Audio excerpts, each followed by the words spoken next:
തെക്കൻ കേരളത്തിലേക്കാണ്. തെക്കൻ കേരളത്തിൽ മൂന്ന് മുന്നണികൾക്കും പറയാനുള്ളത് അല്ലെങ്കിൽ അവരുടെ മനസ്സിലുള്ളത് എന്ത് എന്ന് നമുക്ക് നോക്കാം. എൽ ഡി എഫ് കൊല്ലം ജില്ലയിൽ 6 മുതൽ 9 സീറ്റ് നേടുമെന്ന് വിലയിരുത്തലുണ്ട്. കൊല്ലം, ചവറ, കുന്നത്തൂർ, കുണ്ടറ, പത്തനാപുരം മണ്ഡലങ്ങളിൽ ശക്തമായ മത്സരമെന്നും കണക്ക് കൂട്ടലുണ്ട്. ആറന്മുളയിൽ 7000 വോട്ടിന്റെ വിജയമെന്ന് ജില്ലാ നേതൃത്വം അവകാശപ്പെടുന്നുണ്ട്, അല്ലെങ്കിൽ അത്തരത്തിലൊരു വിശകലനം നടന്നിട്ടുണ്ട്. ഇനി നേരെ കോന്നിയിലും തിരുവല്ലയിലും റാന്നിയിലും ജയിക്കുമെന്ന് പ്രതീക്ഷയുണ്ട്. തിരുവനന്തപുരത്തെ നഗരമണ്ഡലങ്ങളിൽ തിരിച്ചടി ലഭിച്ചേക്കുമെന്നുള്ള സൂചനകൾ കൂടി LDF മുന്നോട്ട് വയ്ക്കുന്നുണ്ട്.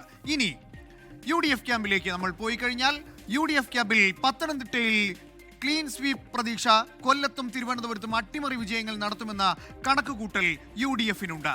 അമ്പലപ്പുഴ അടക്കം ആലപ്പുഴയിലെ ഇടതുകോട്ടകളിൽ വിജയിക്കാമെന്ന വിലയിരുത്തൽ BDJS വോട്ട് ബാങ്ക് തിരിച്ചടിയാകുമെന്നും വിലയിരുത്തലുണ്ട്.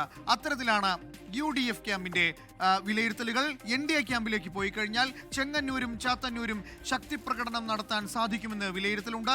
തിരുവനന്തപുരം നഗരമണ്ഡലങ്ങളിൽ വലിയ വിജയപ്രതീക്ഷ, BDJSന്റെ വോട്ട് ബാങ്കിൽ കരുത്താകുമെന്ന കണക്കുകൂട്ടൽ കൂടി NDA മുന്നോട്ട് വയ്ക്കുന്നുണ്ട്. എന്തായാലും നമുക്ക് അതിൻ്റെ വിവരങ്ങളിലേക്ക് തന്നെ പോകാം. തിരുവനന്തപുരത്ത് നിന്ന് വിനേഷ് ചേരുന്നുണ്ട്. വിനേഷ്, ഈ LDFും UDFും NDAയും ഒരുപോലെ ശക്തി തെളിയിക്കുമെന്ന് ഉറച്ചു വിശ്വസിക്കുന്ന ഈ ഒരു തിരഞ്ഞെടുപ്പിൽ ഈ NDA ക്യാമ്പ് തിരുവനന്തപുരത്തേക്ക് കണ്ണുവയ്ക്കുന്നുണ്ട്. എന്നാൽ UDF ക്യാമ്പ് LDF ക്യാമ്പിൽ അല്ലെങ്കിൽ LDF വോട്ടുകളിൽ വിള്ളൽ വീഴ്ത്താൻ സാധിക്കുമെന്നുള്ള ശുഭപ്രതീക്ഷ കൂടി വയ്ക്കുന്നുണ്ട് അല്ലേ?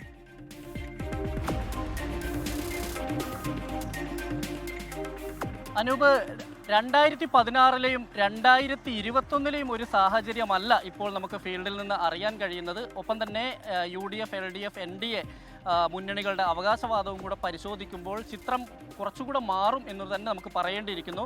അത് എന്തായാലും നമുക്കതിന് 4-ാം തീയതി വരെ കാത്തിരിക്കേണ്ടി വരും. എങ്കിലും ടൈറ്റായ മത്സരമാണ് പലയിടത്തും നടക്കുന്നത്. നമുക്കറിയാം, തിരുവനന്തപുരം, അതുപോലെ തന്നെ കൊല്ലം, പത്തനംതിട്ട, ഈ 3 ജില്ലകളിൽ LDFിൻ്റെ എല്ലാ കാലങ്ങളിലും LDFിൻ്റെ ഒരു അപ്രമാദിത്യമാണുള്ളത്.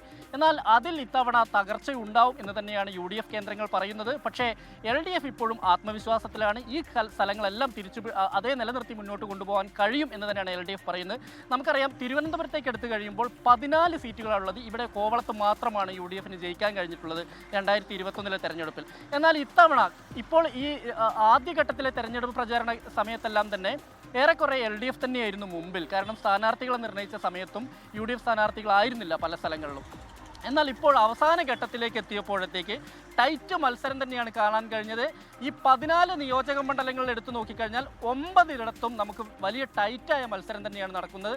അതിൽ നമുക്ക് എടുത്തു പറയേണ്ടത് നേമത്ത് NDA വലിയ വിജയപ്രതീക്ഷ വെക്കുന്നുണ്ട്. ഒപ്പം തന്നെ കഴക്കൂട്ടത്തും വലിയ വിജയപ്രതീക്ഷയുണ്ട്. വട്ടിയൂർക്കാവിൽ എന്തായാലും ശക്തമായ ത്രികോണ മത്സരം നടക്കുകയാണെങ്കിൽ പോലും ഇവിടെയും ഒരുപക്ഷെ LDFോ UDFോ എന്നുള്ള രീതിയിലാണ് കാര്യങ്ങൾ. അത്തരത്തിലുള്ള ഒരു ചർച്ചകളും അല്ലെങ്കിൽ അത്തരത്തിലുള്ള സൂചനകളുമാണ് പുറത്തു വരുന്നത്. എന്തായാലും തിരുവനന്തപുരം സെൻട്രലിലേക്ക് കടന്നു കഴിഞ്ഞാൽ തിരുവനന്തപുരം സെൻട്രൽ എന്തായാലും UDFിനൊപ്പം നിന്നതാണ്. 2011-ലെ മണ്ഡല പുനർനിർണയത്തിന് ശേഷം UDFിൻ്റെ VS ശിവകുമാർ 2 തവണ ജയിച്ചത് നമ്മൾ കണ്ടതാണ്. അതിനുശേഷമായിരുന്നു ആന്റണി രാജു LDFിൽ നിന്ന് ജയിച്ചു കയറുന്നത്. എന്നാൽ ഇത്തവണ UDFിന് അനുകൂലമാണ് സാഹചര്യം എന്ന് തന്നെ UDF അവകാശപ്പെടുന്നുണ്ട്.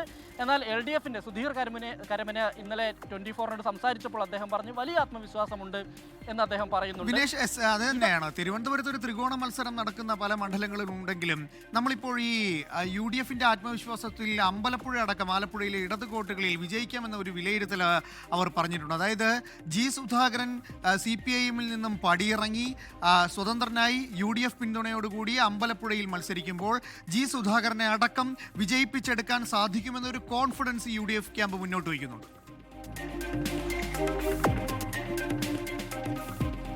തീർച്ചയായും ഇന്നിപ്പോൾ നമ്മൾ CPIM സംസ്ഥാന സെക്രട്ടറി MV ഗോവിന്ദനുമായി സംസാരിച്ചപ്പോൾ അദ്ദേഹം പറഞ്ഞൊരു കാര്യമുണ്ട്. അതായത് CPIഎമ്മിൽ നിന്ന് പോയ ആരും തന്നെ ജയിക്കാൻ പോകുന്നില്ല. അവരെല്ലാം തന്നെ നമ്മൾ വിമതരാക്കിയിട്ടാണ് കാണുന്നത്. അവരെല്ലാം ഏത് വിധേനയും പരാജയപ്പെടുത്തുക എന്നുള്ളൊരു തന്ത്രം തന്നെയാണ് CPIM പ്രയോഗിച്ചിട്ടുള്ളത് എന്ന് മനസ്സിലാക്കേണ്ടിയിരിക്കുന്നു. പക്ഷേ അമ്പലപ്പുഴയിലേക്ക് എത്തുമ്പോഴത്തേക്ക് സുധാകരന് വലിയ ജനസമ്മതി ഉണ്ട് എന്നുള്ളത്, അത്തരത്തിൽ ഒരു ജനസമ്മതി അദ്ദേഹത്തിനുണ്ട്. അതിനെ എങ്ങനെ തകർക്കാൻ കഴിയും എന്നുള്ളതാണ് CPIM പ്രധാനമായും ആലോചിച്ചുകൊണ്ടിരിക്കുന്നത്. നമുക്കറിയാം, ഈ കഴിഞ്ഞ ഈ തെരഞ്ഞെടുപ്പ് പ്രഖ്യാപിച്ചതിന് ശേഷം CPIM-ൽ നിന്ന് അല്ലെങ്കിൽ UDF-ന്റെ പിന്തുണയോടെ മത്സരിക്കുന്ന അത് വി കുഞ്ഞികൃഷ്ണനാണെങ്കിലും DK ഗോവിന്ദനാണെങ്കിലും സുരേഷ് ആണെങ്കിലും അതിനുശേഷം G സുധാകരനാണെങ്കിലും, പക്ഷേ ഇതിലെല്ലാം തന്നെ ഒരു പ്രതീക്ഷ G സുധാകരനെ തന്നെ UDF പ്രതീക്ഷിക്കുന്നത് G സുധാകരനെ തന്നെയാണ്. മറ്റൊന്ന് കൊല്ലമാണ്. കൊല്ലത്തേക്ക് കടക്കുമ്പോൾ നമുക്കറിയാം കൊല്ലത്ത് 11 മണ്ഡലങ്ങളിൽ 2 മാത്രമാണ് UDF ഉള്ളത്. ഇവിടെയും പലയിടങ്ങളിൽ 5ഓളം മണ്ഡലങ്ങളിൽ ഇത്തവണ ടൈറ്റാണ് എന്നാണ് പറയുന്നത്. അതിൽ ഗണേഷ് കുമാർ മത്സരിക്കുന്ന പത്തനാപുരവും അതുപോലെ തന്നെ കൊട്ടാരക്കരയും എല്ലാം തന്നെ ഏറെക്കുറെ ഇഞ്ചോടിഞ്ച് പോരാട്ടം എന്നുള്ള രീതിയിലേക്കാണ് മുന്നോട്ട് പോകുന്നത്. ഇത്തവണ 2 അല്ല അതിൽ കൂടുതൽ സീറ്റുകൾ അതിൻ്റെ ഇരട്ടിയിലധികം സീറ്റുകൾ ഇത്തവണ നേടാൻ കഴിയും എന്നുള്ളൊരു വിലയിരുത്തൽ UDF-നുണ്ട്. പക്ഷേ LDF കേന്ദ്രങ്ങളും CPIM-ഉം ഇതെല്ലാം നിഷേധിക്കുകയാണ്. അവർ ഇതിൽ കൂടുതൽ, അതായത് ഈ 11 സീറ്റുകളും പിടിച്ചെടുക്കാൻ കഴിയും എന്നുള്ളൊരു പ്രതീക്ഷയാണ് CPM പങ്കുവെക്കുന്നത്. എന്നാൽ നമുക്കറിയാം പത്തനംതിട്ടയിലേക്ക് പോകുമ്പോൾ കഴിഞ്ഞ 2021-ൽ 5 സീറ്റും LDF കുത്തകയാക്കി വെച്ചതാണ്. ഇവിടെയും 2 3 ഇടത്ത് ടൈറ്റായ മത്സരം നടക്കുന്നുണ്ട്. ഒന്ന് തിരുവല്ല മാത്യു ടി തോമസ് ആണ്. മറ്റേ ഡാം തുറന്നതുമായി ബന്ധപ്പെട്ടുള്ള വിവാദമെല്ലാം അതിൻ്റെ ഈ തെരഞ്ഞെടുപ്പിൻ്റെ തൊട്ട് തലേ ദിവസങ്ങളാണ് ഉണ്ടാകുന്നത്. അതുകൊണ്ട് തന്നെ അത് തിരിച്ചടിയാവും എന്നുള്ള ഒരു രീതിയിലുള്ള ചർച്ചകൾ സജീവമാണ്. UDF അത് പരമാവധി ക്യാമ്പയിൻ ചെയ്യുന്നത് നമ്മൾ കണ്ടതാണ്. ഒപ്പം തന്നെ ആറന്മുളയിൽ വീണ ജോർജ് മത്സരിക്കുന്ന ആറന്മുളയിലും കാര്യങ്ങൾ കുറച്ച് ടൈറ്റാണ്. അതുപോലെ തന്നെ റാന്നിയിലേക്ക് എത്തിക്കഴിയുമ്പോൾ ഇവിടെയും കാര്യങ്ങൾ കുറച്ചുകൂടി ടൈറ്റായി മുന്നോട്ട് പോകുന്നു. എങ്ങനെ 30 നിലവിൽ നമുക്കറിയാം ഈ 3 ജില്ലകളിൽ തിരുവനന്തപുരം, കൊല്ലം, പത്തനംതിട്ട ഈ 3 30 സ്ഥലങ്ങളുണ്ട്. ഇവിടെ ഒരു 15-ലധികം സീറ്റുകൾ UDF-ന് പിടിക്കാൻ കഴിഞ്ഞാൽ അത് വലിയൊരു കാര്യമാണ്. ബാക്കിയുള്ളത് മധ്യ കേരളത്തിൽ നിന്നും അതുപോലെ തന്നെ വടക്കൻ കേരളത്തിൽ നിന്നും പിടിക്കാൻ കേരളത്തിന്റെ ചിത്രങ്ങളാണ്. എന്തായാലും ടൈറ്റ് മത്സരമാണ്. ഏത് സംഭവിക്കുമെന്ന് എന്തായാലും ഒരു പ്രഡിക്ഷനും നടത്താൻ സാധിക്കാത്തൊരു സിറ്റുവേഷനാണ് അവിടെ ഉള്ളത്. തിരുവനന്തപുരത്തൊക്കെ ത്രികോണ മത്സരത്തിന്റെ പൂരമാണ്. അവിടെ LDF ഒക്കെ ഉറച്ചു വിശ്വസിക്കുന്നുണ്ട്, മണ്ഡലങ്ങളെല്ലാം പിടിക്കാൻ കഴിയുമെന്ന് വിശ്വസിക്കുന്നുണ്ടെങ്കിലും ജനം എങ്ങനെയാണ് വിധി എഴുതിയിരിക്കുന്നതെന്ന് നമുക്ക് നോക്കി കാണണം.